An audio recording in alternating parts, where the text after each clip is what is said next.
市政署已經推出咗市政在線 App 啦。除咗優化登入方式同反映意見通報流程外，仲將多項市政服務集中喺一個平台。市民只需掃描二維碼，或者喺 App Store、Google Play 搜尋市政在線下載。而 Android 用戶亦可透過下載市政在線 APK 方式進行安裝，就可以輕鬆使用市政署多項網上服務。市政在線 App 包含即時反映意見功能，市民可以隨時隨地向市政署反映環境衛生、公園、綠地及休憩區、設備設施同食品安全4大範疇嘅意見。只要按流程操作，便可簡便使用定位及拍照功能提交個案。專責部門收到個案後會盡快跟進。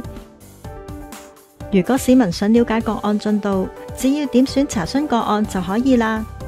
完成個案後，我哋會透過手機短信通知處理結果。除此之外，仲可以連結到公廁導航、導賞、市政設施議事告、漫步澳門街、街市通同食安資訊等，同時輕鬆使用市政署多項網上服務，包括網上預約攞籌、查詢行政手續、使用十進制換算同接收市政署最新資訊。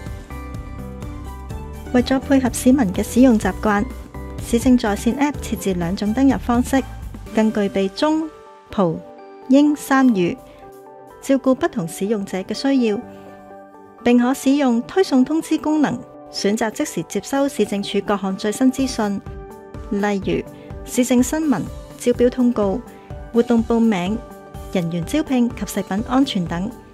亦可以因應個人喜好編輯常用版面嘅按鈕，咁就更加方便啦。